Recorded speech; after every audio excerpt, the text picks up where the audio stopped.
My dear friends, फिर एक बार आप लोग सामने उपस्थित हो अपने एक नया वीडियो लेकर के।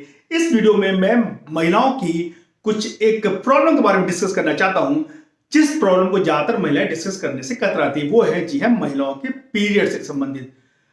महिलाओं में पीरियड्स होना एक बहुत ही नॉर्मल और एक बहुत ही एसेंशियल सी चीज है, क्योंकि इसी पीरियड्स पे ही डिपेंड करता है कि वो आगे जाकर के बर्थ दे पाएंगे कि नहीं दे पाएंगे। जिस एज से पीरियड स्टार्ट होते हैं उसे मिनार्की कहते हैं, और जहां पर पीरियड्स आने बंद हो जाते हैं उसे हम मेनोपॉज कहते हैं। तो इस मिनार्की और मेनोपॉज के जो बीच का ड्यूरेशन है, ये फर्टिलिटी या फर्टिलाइजेशन पीरियड होता है। इसी के बीच में महिलाएं गर्भ धारण कर सकती हैं और बच्चों को जन्म दे सकती हैं। क्योंकि पीरियड्स होना एक नॉर्मल प्रोसीजर है, कई सारी समस्याएं हैं जो कि इस पीरियड्स होने से जुड़ी रहती हैं। ज्यादातर कॉमन समस्या जो हम देखते हैं वो ये है कि पीरियड्स से आने से पहले प्री मेंस्ट्रुअल सिंड्रोम या पीरियड्स आने पहले जो तकलीफ होती है वो होती है। कुछ लोगों में ब्लीडिंग ज्यादा होती है, कुछ लोगों में ब्लीडिंग होते समय दर्द होता है, कुछ लोगों में यदाकदा कभी भी ब्लीडिंग हो जाती है, कुछ लोगों के पीरियड्स का फिक्स ड्यूरेशन नहीं होता है। इस तरह से बहुत सारी समस्याएं जो कि पीरियड से संबंधित होती हैं। मैं यहाँ पे कुछ एक समस्या पीरियड से संबंधित लूंगा और ये भी बताऊंगा कि आप अपनी पीरियड्स को कैसे कंट्रोल कर सकते हैं, किस दवा का इस्तेमाल करके आप पीरियड्स को कंट्रोल में ला सकते हैं, या किस दवा का इस्तेमाल करके आप पीरियड्स को पोस्टपोन कर सकते हैं। कभी कभी किसी फंक्शंस में आपको जाना रहता है या मंदिरों में जाना रहता है, तो आप चाहते हैं आपके पीरियड्स पोस्टपोन हो जाएं, तो वो क्या मेडिसिन है जिसका इस्तेमाल करके पीरियड्स को पोस्टपोन कर सकते हैं। ये सब जानने के लिए बहुत जरूरी है कि एक हम नॉर्मल मेंस्ट्रुअल साइकिल या पीरियड्स के जो फेजेस हैं उसको हम जान लें। ये जानने के लिए मैं एक छोटा सा डायग्राम बना रहा हूं, कृपया ध्यान दीजिएगा। मान लीजिए ये है यूट्रस, ये है फैलोपियन ट्यूब, ये ट्यूब है, ये यूट्रस है। यहां पर ओवरी है, ये यूट्रस है, ये फैलोपियन ट्यूब है, ये ओवरी है, ये सर्विक्स है। तो जब भी मेंस्ट्रुअल पीरियड होता है, जब हम first day of period count करते हैं, जबकि पीरियड्स में ब्लीडिंग आना शुरुआत होती है, तो वो जो पीरियड होता है उसे कहते हैं हम मेंस्ट्रुअल फेज। उसके बाद जो फेज आता है वो फॉलिकुलर फेज आता है। उसके बाद फेज आता है ओव्यूलेशन फेज आता है। उसके बाद जो फेज आता है वो ल्यूटल फेज आता है। मेंस्ट्रुअल फेज वो फेज होता है जो कि 1 से 5 दिन का होता है, जिसमें कि ब्लीडिंग आती है। तो 1 से 5 दिन का ये पीरियड जो होता है ये मेंस्ट्रुअल फेज का होता है। फॉलिकुलर फेज फिर पहले दिन से ही मान लेते हैं, ये उस दिन तक होता है जिस दिन पर जाकर के ओव्यूलेशन हो जाता है। तो इस फेज में ओवरी अपने आप को तैयार करती है और ओवा को रिलीज करती है। इस फेज को जो कि 1 से लेकर के 14 दिन के बीच का पीरियड है वो ओव्यूलेशन फेज होता है। Ovulation basically ovulation follicular phase होता है। ओव्यूलेशन फेज वो होता है जिसमें कि ओवा रिलीज होता है। ये 1 से 2 दिन का होता है। मेरे लिए 14 तारीख से 14 और 15 दिन मेंस्ट्रुअल साइकिल के होता है। उसके बाद का जो फेज होता है वो ल्यूटल फेज होता है। वो आप 15वें दिन से लेकर के 28 या 30वें दिन तक होता है। ये इस तरह का फेज होता है। अब ये मेंस्ट्रुएशन में पीरियड्स आखिर होते क्यों हैं? जब भी एग रिलीज होता है, एग जैसे मान लीजिए एग रिलीज हुआ, अब एग रिलीज होने के बाद ये फैलोपियन ट्यूब से यहां पर आएगा। अब एग का क्या काम है ना? एग का काम है कि स्पर्म के साथ वो फर्टिलाइज करे और फर्टिलाइज करने के बाद वो जाइगोट बनाए और ये जाइगोट आकर के यूट्रस की वॉल से चिपक जाए। तो यूट्रस की वॉल से चिपकने के लिए बहुत ज्यादा जरूरी होता है कि यूट्रस उस प्रकार से तैयार करे अपने आप को। तो इसी फेज में यूट्रस अपने आप को तैयार कर लेता है कि मैं थोड़ा थिक हो जाऊं। अब जब स्पर्म आएगा, ओवस के साथ फर्टिलाइजेशन होगा, फिर जो जाइगोट बनेगा वो मेरे ऊपर चिपकेगा। तो उसकी नरिशमेंट का पूरा ख्याल रखना है। तो वो उसी चीज को करने के लिए यूट्रस इस बीच में अपने आप को तैयार करता है।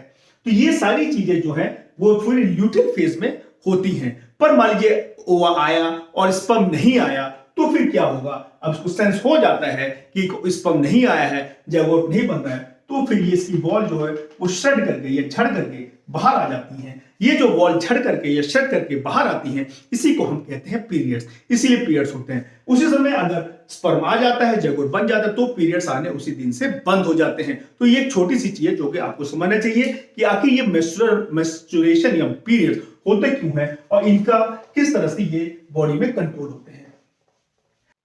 इसको कंट्रोल करने के लिए दो हार्मोन जो काम होते हैं वो हार्मोन होते हैं ईस्ट्रोजन और प्रोजेस्टेरोन। ईस्ट्रोजन और प्रोजेस्टेरोन,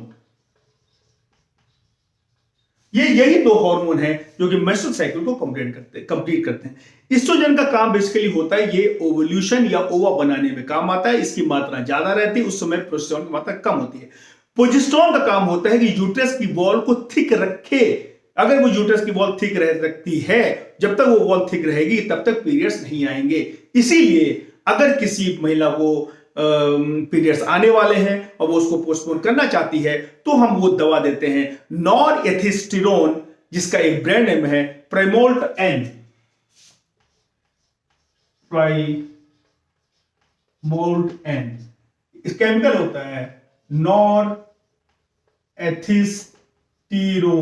नॉरहेस्टेरोन या प्रेमोल्ट एन में आर्टिफिशियल या हार्मोन ये जो प्रोजेस्टेरोन होता है, जब ये हम लेना, मान लीजिए आपको पीरियड्स पता है, आपको 18 या 20 तारीख के आसपास पीरियड्स आने हैं, तो पीरियड्स आने के 4-5 दिन पहले से आप ये प्रोमोल्ट एन की 5 mg की गोली दिन में 3 बार लेना अगर शुरू कर देते हैं, कम से कम 3 या 4 दिन पहले से, तो फिर वो यूट्रस की जो वॉल है वो थिकन रहेगी और बॉडी को यही सेंस होगा कि भैया फर्टिलाइजेशन हो गया है, अभी हमें कंटिन्यू करना है, तो फिर वो ब्लीडिंग नहीं होगी जब तक आप नहीं चाहेंगे। जब आप ये दवा लेना छोड़ देंगे तो ये दवा अगर 20 को ब्लीडिंग होनी है तो आप 17 से लेना चालू कर दीजिए, फिर आप इसको 10 से 12 दिन तक लीजिए, फिर जब आप इसको छोड़ेंगे तो छोड़ने के 2 से 3 दिन के बाद ही ब्लीडिंग हो जाएगी।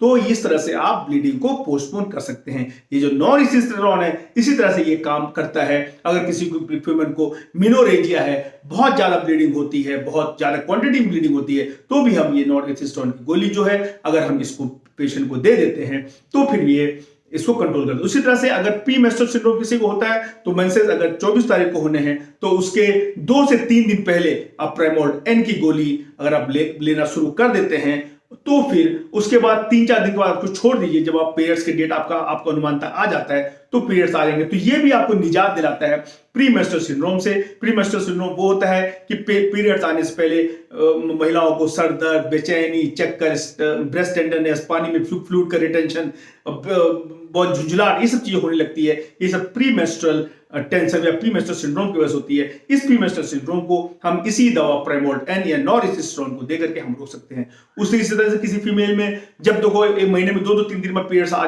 जाते हैं तो उनमें भी हम प्रेमोल्ट एन जो है वो हम 1 महीने में फर्स्ट डे से लेकर के 21 दिन तक हम देते हैं, फिर हम छोड़ देते हैं। इस तरह हम 3-4 महीने अगर हम देते हैं कंटिन्यूअसली तो फिर उसके बाद से साइकिल जो अपने रेगुलेट हो जाती है। मान लीजिए किसी को 2-3 बार, जब तक ये रहेगा तब तो ब्लीडिंग नहीं होने देगा। आपको पता है लगभग इतने टाइम में मुझे ब्लीडिंग चाहिए, तब आप लेना रोक दीजिए। बाकी पूरी साइकिल में आप इनको खाइए। जिनको 2-3 बार 1 महीने में ब्लीडिंग हो जाती है या 2 फाइब्रॉइड है उसकी वजह से भी अगर लगातार ब्लीडिंग हो जाती है तो फिर आप नॉरहेस्टेरोन या प्रोमोल्ट एन की 5 mg की गोली पानी के साथ आप कुछ खा करके आप इसको ले लीजिए, तो ये उसी तरह से असर करती है और ये बॉडी में एक वो प्रोजेस्टेरोन की मात्रा बनाए रखती है। जब तक प्रोजेस्टेरोन की मात्रा बनी रहेगी, बॉडी में हायर एंड पे रहेगी, तब तक ब्लीडिंग आपको नहीं होगी। तो ये आप चीज कंसेप्ट को समझ लीजिए। तो ये कंसेप्ट को समझ करके आप इसका इस्तेमाल कर सकते हैं। प्रेमोल्ट एन या नॉरहेस्टेरोन को ओरल कॉन्ट्रासेप्टिव पिल की तरह से बिल्कुल इस्तेमाल नहीं करना चाहिए। उसके लिए अलग से कॉम्बिनेशन आता है, में थोड़ा ईस्ट्रोजन और थोड़ा प्रोजेस्टेरोन की मात्रा रहती है, वो आप डॉक्टर की सलाह पर लीजिए। पर ये जो है इससे आपको इस तरह की समस्याएं हैं कि आपको प्री मेंस्ट्रुअल सिंड्रोम है, आपको पीरियड्स को पोस्टपोन कर रहा है, या 1 महीने में 2 से 3 बार आपको पीरियड्स आ जाते हैं, पीरियड्स आते भी हैं तो आपको बहुत हैवी ब्लीडिंग होती है, तो ये दवा देकर के हम इसको कंट्रोल कर सकते हैं। तो उम्मीद करता हूं आपको मेरे वीडियो से थोड़ा ज्ञान इस संबंध में और प्राप्त हुआ होगा। अगर आपको इस वीडियो संबंध में कोई भी आपको क्वेरी है तो मेरे कमेंट सेक्शन में जाइए, आप अपने कमेंट्स लिखिए, मैं जल्दी से जल्दी उसका जवाब देने की कोशिश करता हूं। साथ ही मैं आप लोगों से फिर से रिक्वेस्ट करता हूं, प्लीज मेरे चैनल को सब्सक्राइब कीजिए, और आपका सब्सक्रिप्शन ही मेरा मोटिवेशन है। मैं इसी तरह से ज्ञानवर्धक वीडियो लेकर के आपके लिए आता रहूंगा। तब तक स्वस्थ रहिए, मस्त रहिए, आनंदित रहिए। नमस्कार।